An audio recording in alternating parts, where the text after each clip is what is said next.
Sox strike out 15 times tonight, and that ties their season high. The Mets rally to win it by a final 7-2. Yeah, partner, more of the same. Good starting pitching. The starting pitcher's giving this team a good chance to win. Cutter Crawford just making the one mistake to Lindor for the 2-run homer, but this offense just doing absolutely nothing to score runs, and the bullpen comes in and gives up 5 runs. Tough one for the Sox. 7-2. The Mets, they've taken the first 2 of the series. They'll be looking for a sweep.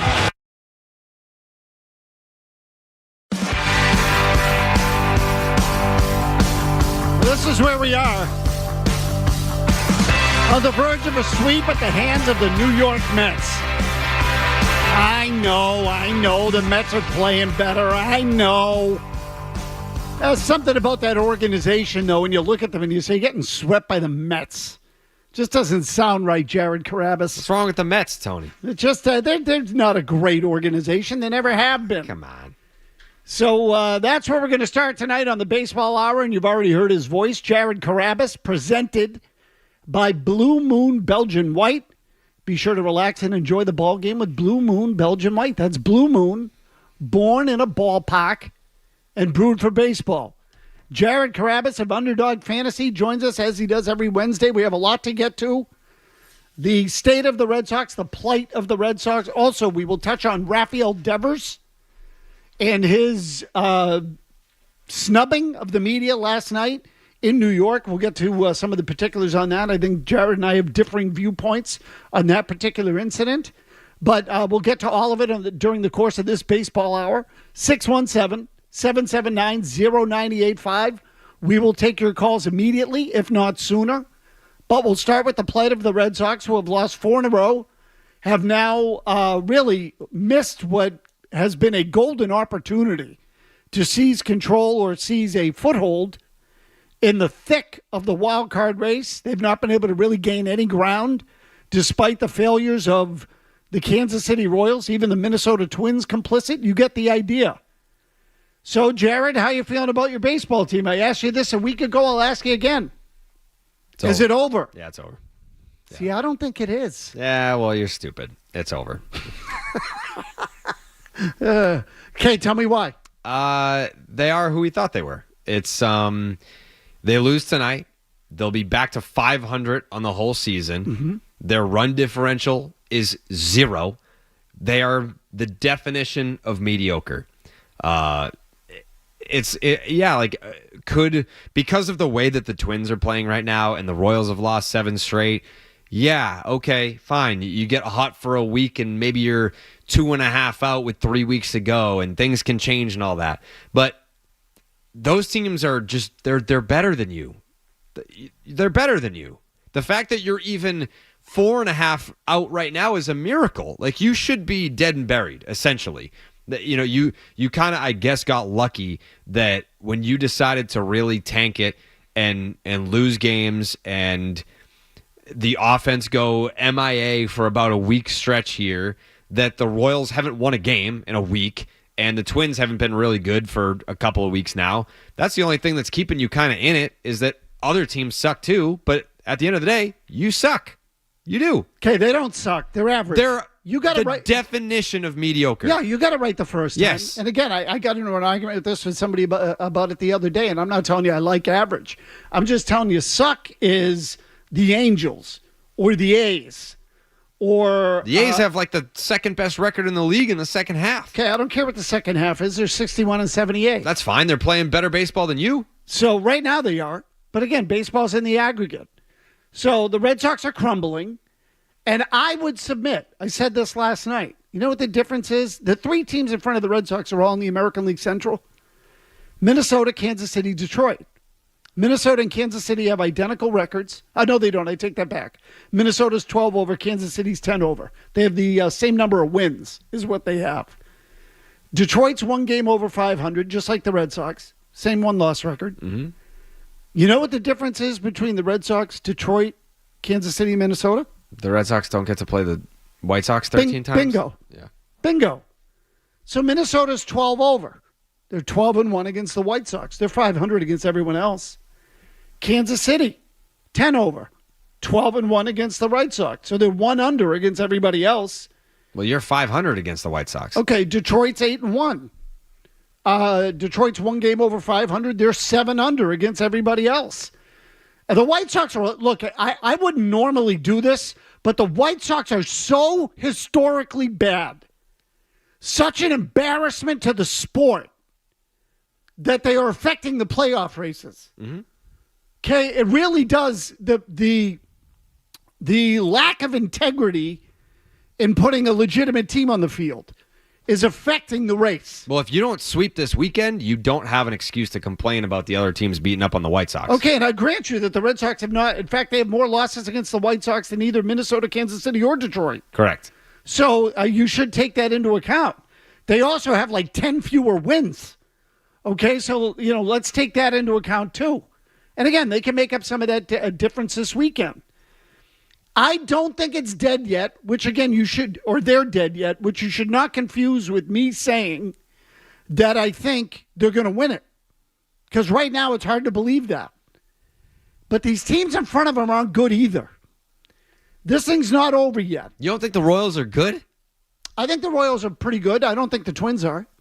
The Twins are, I wouldn't say that they're great, but they've played much better than you this season. Okay, slightly above average. Yeah, slightly above average, but you're average. But again, they're 500 against everyone other than the White Sox. Okay, but even the Royals. So how good are they really if they're 500 against everyone other than the White Sox? Defending the Royals here. Like, yes, they've lost 7 straight, but their run differential was almost like plus 100. Okay, fine. You don't have to beat Kansas City. You just have to beat one of. You're closer to Kansas City. You have to beat both of Minnesota and Detroit, which I think you can do because you play the Twins head-to-head. I still think you can do it. And again, I'm not telling you that I would bet on them. I'm just telling you it's possible. Mm-hmm. So that's number one.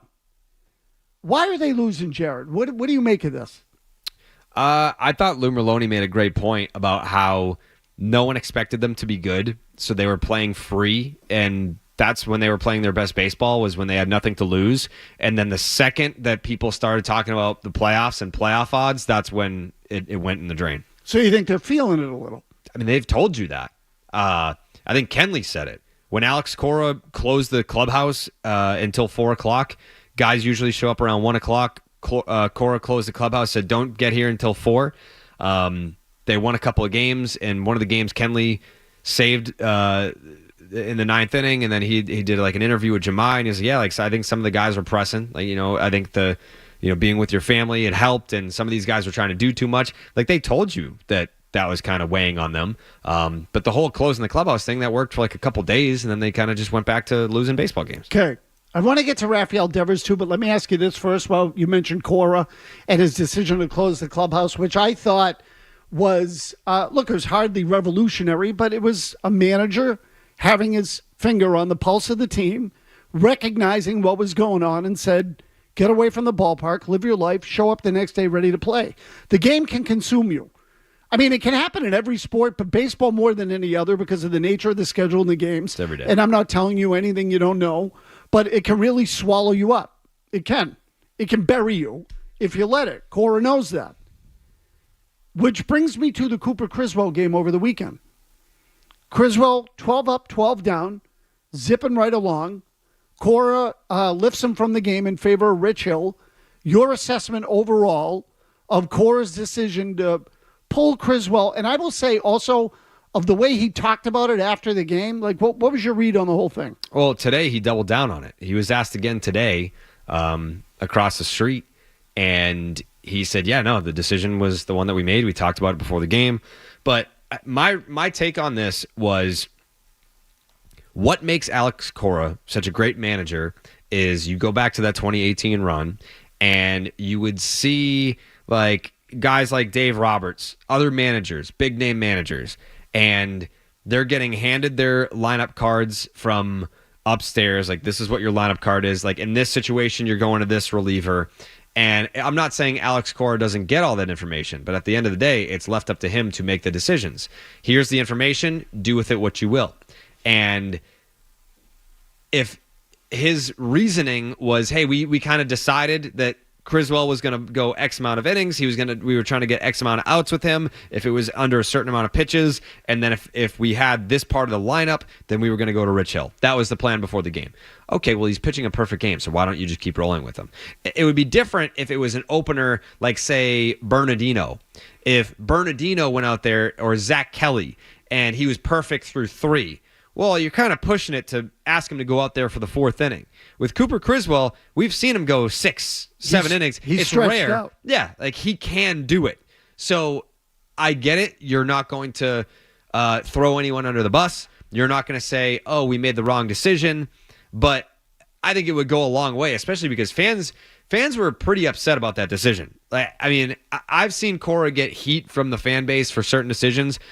Taking out Cooper Criswell with a perfect game was a little bit different from when, I don't know if you remember in 2021 when he took out Tanner Houck. I think he was either perfect or had a no-hitter at the end of the 21 season against the Nats, and it ended up working. They won the game. No one criticized him for taking out Houck with a no-hitter because it's like, well, we still won the game. You take out Criswell, you put in Rich Hill. Rich Hill immediately gives up a bomb. You lose the game. So now you're going to get criticized for that. How deep was Houck in that game? I believe 5 innings. It was the same thing when it's, third time through the lineup. It was the classic Tanner Houck can't face the lineup for a third time, so that's when they took him out, even with a no-hitter. Okay, this was second time through the lineup. Right. Yeah. So, I mean, I don't agree with it. I would think, because he's obviously going to stick to his guns. He's going to say what he's going to say publicly. I would like to think behind closed doors that Cora would be like, yeah, we messed up. We made the wrong call. I said this yesterday, and I think we're roughly on the same page, Jared. Why am I paying my manager $7.25 million a year for the next 3 years if all I need him to do is follow instructions and paint by numbers? I can find some hack in some other organization who's analytics driven, the Andrew Bailey of managers, plug him into that spot, follow the numbers, and pay him half of that, less than half. Yeah. I can find some stiff to do that. Alex Cora is no stiff. So I was incredibly frustrated by it. The whole point of having Alex Cora, to me, is the pushback. That's the whole point. You want someone to give you pushback. If you just want someone to follow the orders, well, go hire some clown for $1.5 million, $2 million, put him in the dugout, and let him follow the script. Then I'll know. So to me, I'm a little frustrated with Cora because I think, on some level, he got his contract, he got his extension, and now he's going to play nice. Whereas before, he wasn't necessarily doing that. Earlier in the year, on the offense alone, he was telling us some people probably don't like the fact that I want them to put the ball in play in terms of the offense, but I'm the manager, and that's how we're going to play. Now, all of a sudden, 3 months later, I'm going to pull Cooper Criswell from the game because that's how we drew it up. Mm-hmm. So that, to me, was frustrating. And I'm not telling you they would have won the game or lost it. I'm just telling you, Cora uses his eyes. And his perceptiveness, if that's a word. Perception? That's really different, though. But his ability to pick things up and what he witnesses is off the charts. He's great at it. Use it. It's one of the advantages they have in the dugout during games. They don't have the talent. They have a manager with a great sense, and they're not going to use it? Blows me away. Rafael Devers also on the table. Just to give you the short version, Devers sat in front of his locker for an hour last night, was informed by the Red Sox media relations staff that the media wanted to speak to him. He waited and waited and waited. They stood there. He got up and left. How alarming should that be to you if you're a Red Sox fan that the highest paid player on the team, their so-called leader, won't stand up and face the music? I'll tell you this, and I'm not telling you he was at fault, but somebody needs to speak for the team. And I know this, Xander Bogaerts would have done it. We'll get to that when we come back in the baseball hour.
searching forward for the catch. A very nice play by T.O. to get to this ball and make the catch. Unfortunately, with the runner on third, less than 2 outs, that's a run. Him not be able to get to that in the air to make the play at home plate. Aware enough to get up knowing Lindor is going to try to get to third base. Jumps up quick to keep him in second.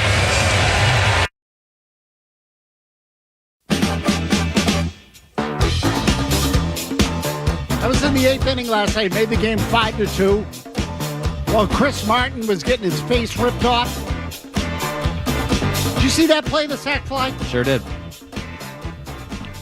This is a detour for me for 2 seconds here, because I think it's relevant. There's a reason I had Jimmy pull that play.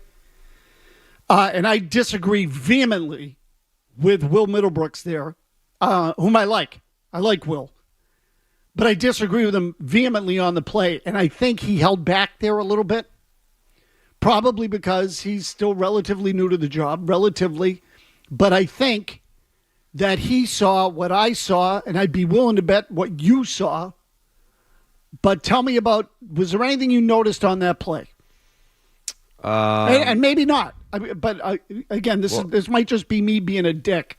Well, make your point. What did you see? He didn't have to dive for the ball.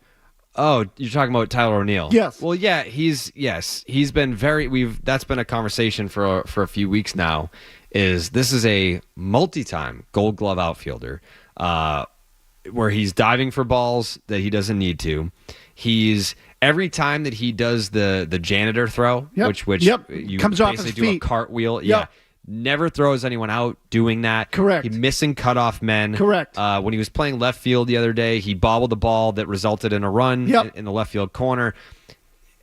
For a guy that has won 2 Gold Glove awards, I think, this is a total right turn here, but they have Connor Wong playing left field, the catcher.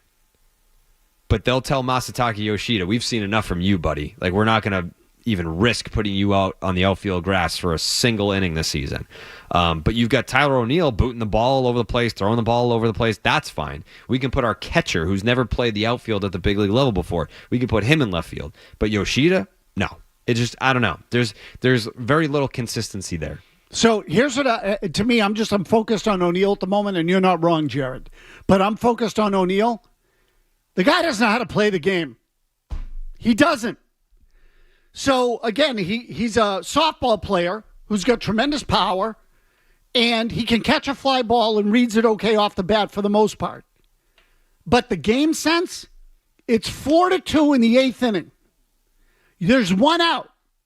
Every run matters because you can't score. Every run matters. They hit a fly ball to you in what I would call medium right field. You're coming in on the ball. They're going to tag.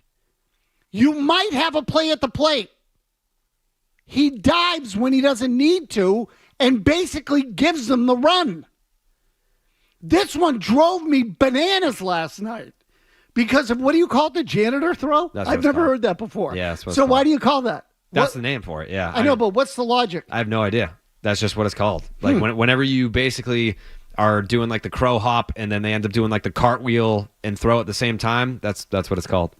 Oh my gosh, it drives me crazy. Because he's never thrown anyone out. And I would say, 25% of the time he also misses the cutoff man. So you're not getting the guy at home plate or whatever base you're throwing the ball to, and you're overthrowing the cutoff man. So then the guy who just got the knock is going to just advance another base. So you're not getting the out at the intended base that you've thrown to, and the guy that got the hit in the first place is now taking another base. I mean, you know what it is?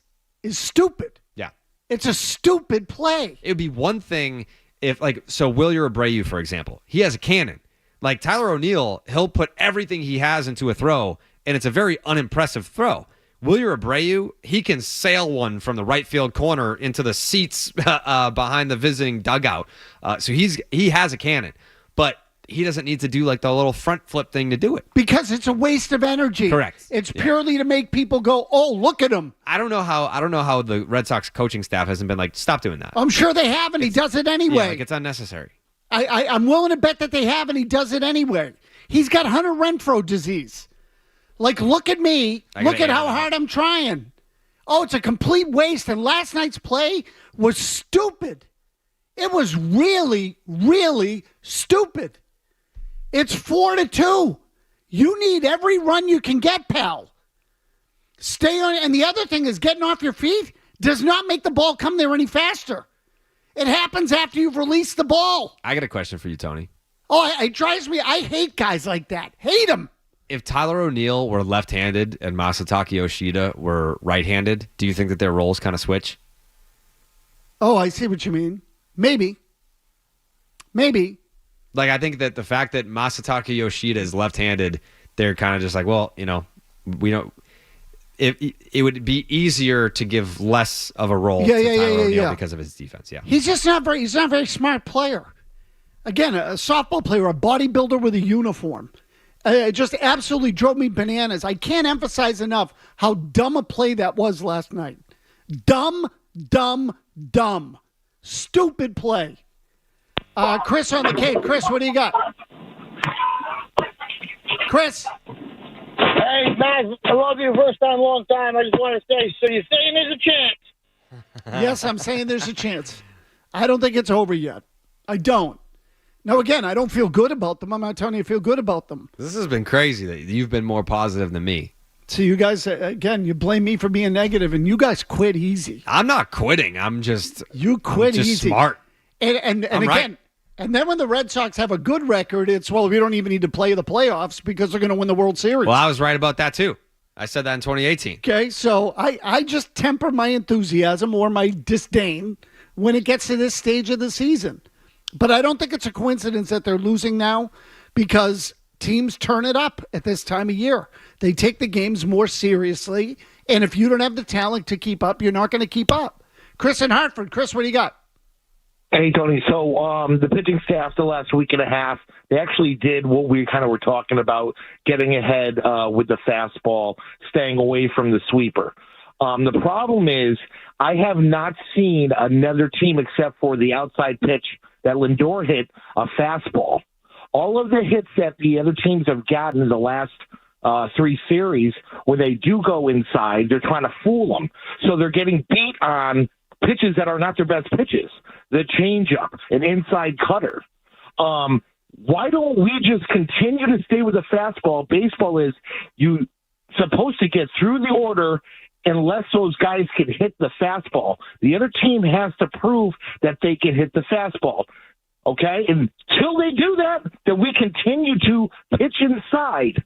Yeah, now, when it comes to restaurant... Chris, yeah. I'm going to let you go because I don't want to go on too long about this, but I'll tell you what my determination is on Andrew Bailey, whom I don't know from a hole in the wall.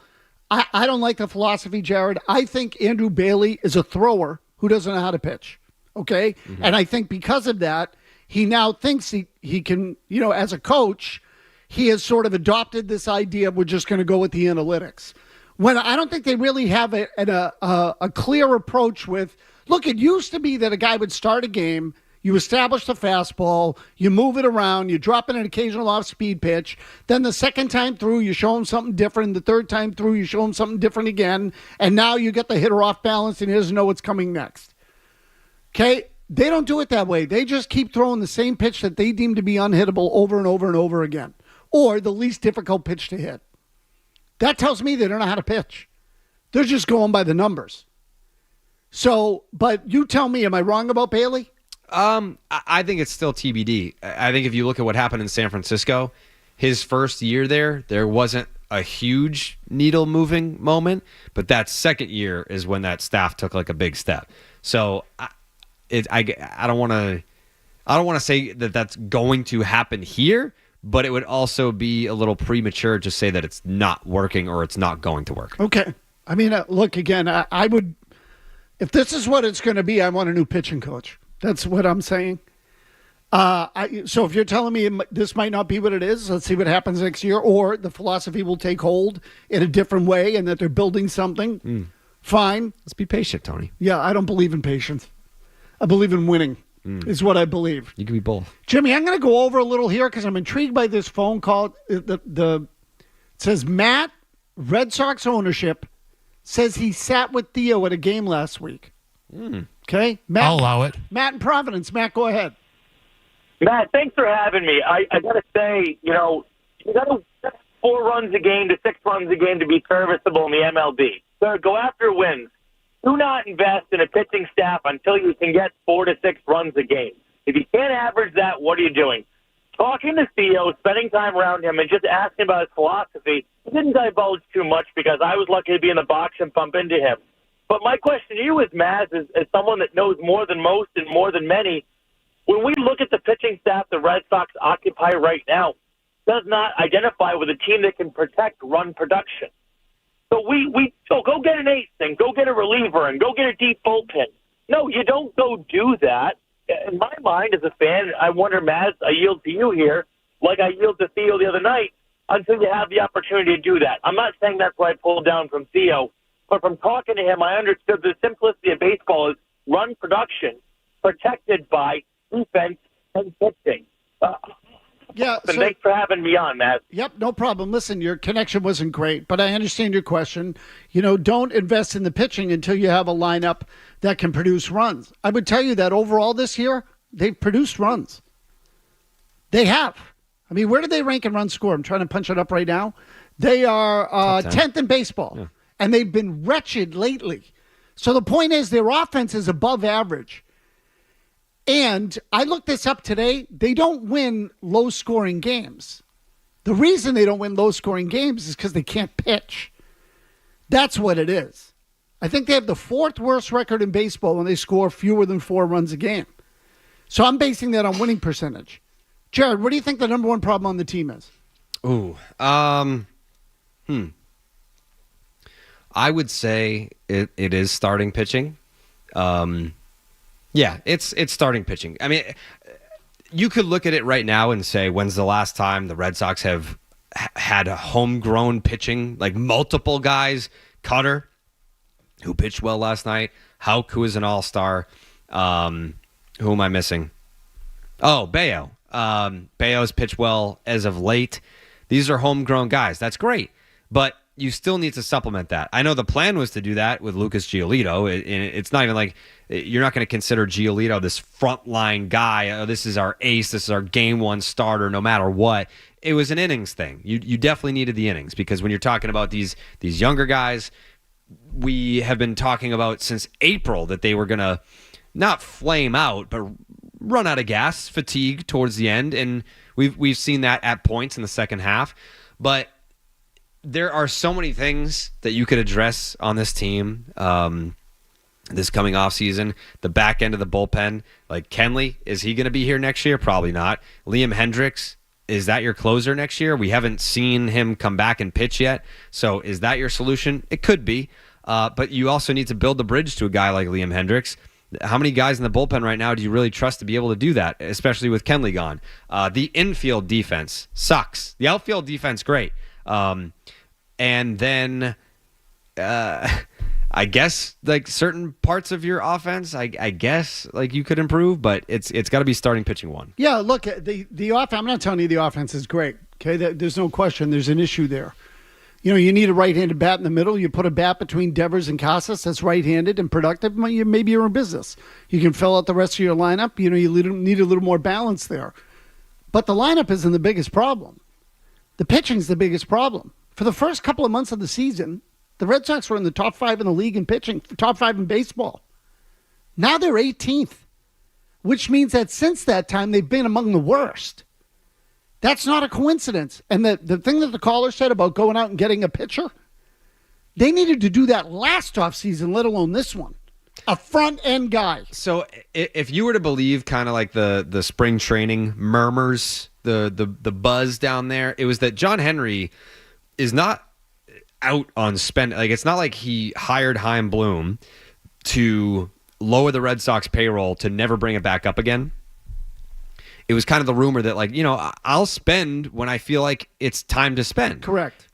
I think we can look at the 24 team and say it wasn't time yet. Like now, how many guys are in the top 100 prospects? 5? 6. 6? 6 guys in the top 100. So once these guys start to come up, I do think that he'll spend again. Okay, hold that thought. Okay. Hold that thought because I have an answer for that. Hold it. In the interim, Kevin Majori will get...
He wouldn't.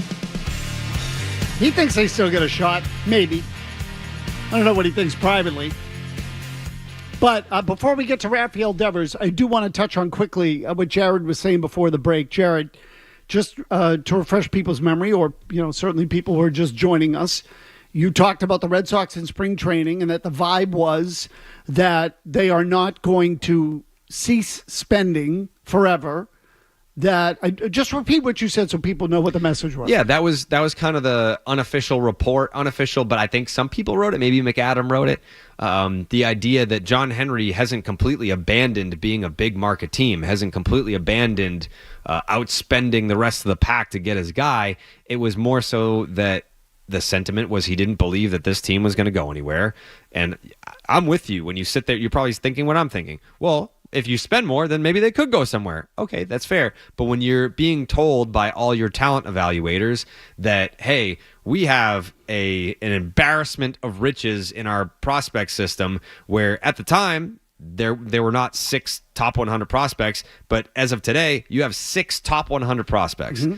So that next wave is coming. When they get here, then you're going to be it's going to be pitching, Tony. Like, it's going to be like you're going to have to go get like a Max Fried, a Walker Buehler, somebody, to anchor that staff.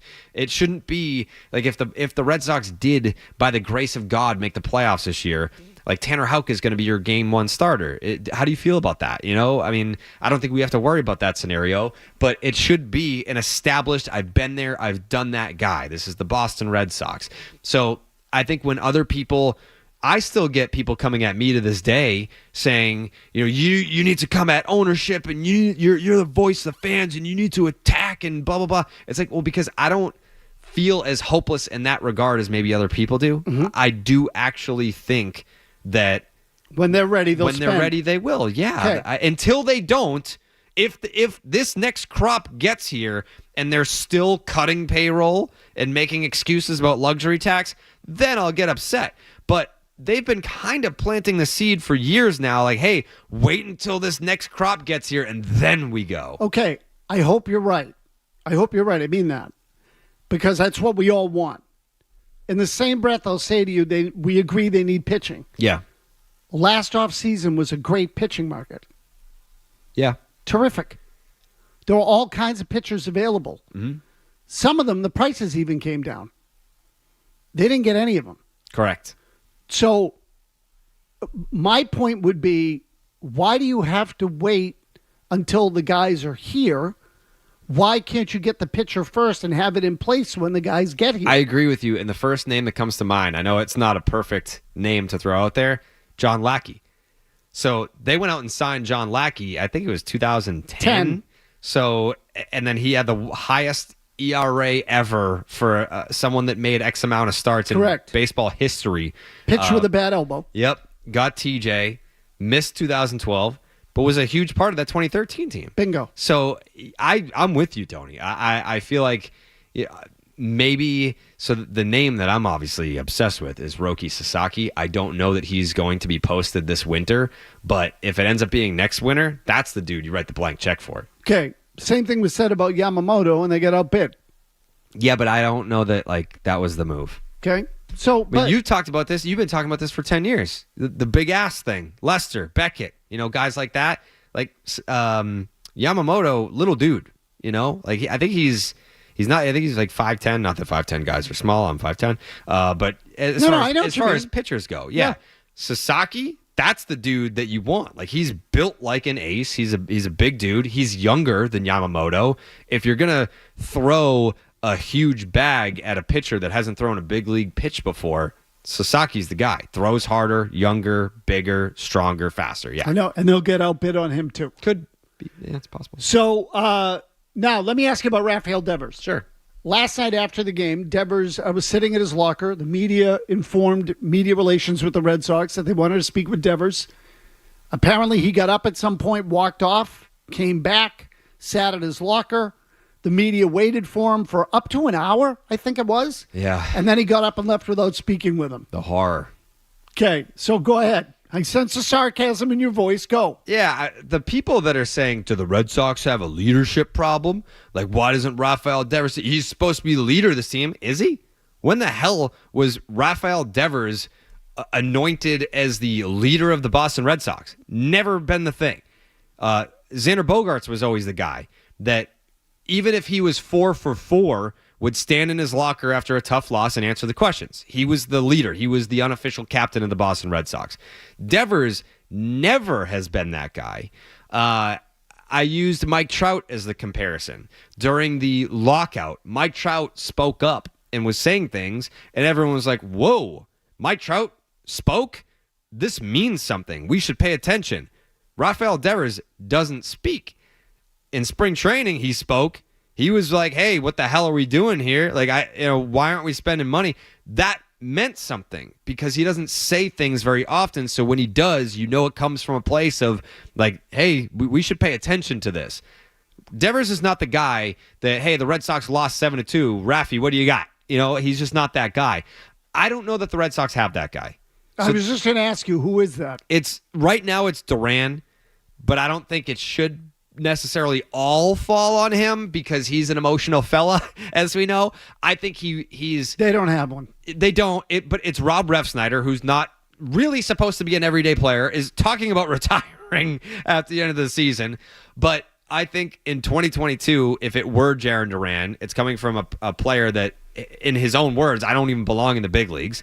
I think now that he's one of the best players in the big leagues, he has more ground to stand on, but also he's emotional. He acts impulsively. Yeah, and I don't think that after a tough loss, he's yet to play a season in Boston where the games meant anything in September. So once we get to that point and it's a tough loss, you're a game and a half out of a playoff spot, put a live mic in front of Jarren Duran, I don't know how he handles that situation. We need the more calming, like Xander Bogaerts, when did he ever get hot? Never. In front of the media? Never. Pedroia? Yeah, he had his moments where he got hot, but he answered the questions and he defended his teammates and things like that. I think Duran is great at defending his teammates, but I use the comparison, like this is when you were on the beat, Tony. Devers, it's not perfect, but it's like Manny. Just because you're the highest paid player on the team does not mean that you're the leader of the team. Does not mean that you are responsible for giving a quote after every single bad loss or whenever moment that you need to speak to a player in the clubhouse. Manny never was that guy. Devers has never been that guy. It's not like he was that guy and now he's switched up and he won't talk to the media. He's never been that guy. So I don't know why media members are expecting him to be that guy now out of the blue. Okay, because they need something from someone. And by the way, I'm not saying that the media, because what I'm happy to hear is that you acknowledge that Devers is not a leader. He's not. No. Not in that sense. So in other ways, does he go out and play every day? Does he try to play through injuries? And yes, absolutely. But he is not a team spokesman. He told you he didn't want to be. Correct. Although he did speak up in spring training about the ownership and management's unwillingness to go out and get pitching. Mookie Betts wasn't this guy. Correct. Absolutely right. But the point is, someone needs to fill that role. Okay? Like the media or not, it's got nothing to do with that. Someone has to communicate to the fan base what the sentiments are in the clubhouse. People think it's a media issue. It's not a media issue. The player needs to speak to the fans. That's an important role. They don't have it. They don't have it. And it has to be a veteran guy who has some perspective. So Duran is now bordering on veteran. He's been around a few years. He's older than Devers. Okay, but he has no perspective. He's never won anything. Yes. Okay, Devers has been around a lot longer, so I just don't think Duran is equipped for it. I don't think they have anyone who's equipped for it. But when you're told that they want to talk to you and you leave without doing it, it's a bad look. Okay, it's a bad look. But at least I'm glad to hear you, I'm glad to hear you say what a lot of people won't. He's not a leader. No, there were times when Pedroia was sought out by the media and he dipped out the back. And he wasn't one. He wasn't really one either. Right. Like he did. He would have a quote for you when he felt like it, but when he didn't feel like it, he would dip out. Devers is just never. He's never been that guy. Can you name me one time that there was a big moment, good or bad, for the Boston Red Sox since he came up in 2017 and we got Rafael Devers standing in front of his locker answering questions. It's never been a thing. No. Which is why, it's not a knock on the guy to be like he's not a leader, because he told you he doesn't want to be that guy. I get paid to show up and hit home runs. And credit to him, he's having one of the best seasons of his career, and he's been playing through injuries the entire time. Setting the example of, hey, like my shoulder's busted in multiple different ways, and I'm still out there taking at bats. You think he took himself out of the lineup? I don't think so. I think Alex Cora was probably like, all right, enough is enough. We're not going to jeopardize next year. If we're really going to be that good with this next wave coming, we're not going to jeopardize next year. We're going to sit you down. I think he wanted to play. I generally agree with you. Yeah. I mean, again, I just think it's a bad look. When the media relations department tells you they're waiting for you, and you say, screw that, I'm out of here, little cowardly. But again, that's why he's not, quote unquote, a leader. Just my 2 cents. Jared, thank you as always. Tony, thank you. Jimmy, do you love the way he says that? It's so sincere. It's good to see you, Tony. He's appreciative of the opportunity. It's Tony. like me. He likes you. He really likes you. It's like me saying, good, and you? Peachy, living the dream. Yep. Anyway, Joe Murray coming up next. Kevin Majori's got your headlines. Jared, I think we got 4 weeks left, buddy. You're going to be here after in other words, I'm hoping you will be here for one show after the season finale. I will be here as long as you need me to be here, Tony. Of course, there is a possibility that they'll be in the playoffs, and we'll go a little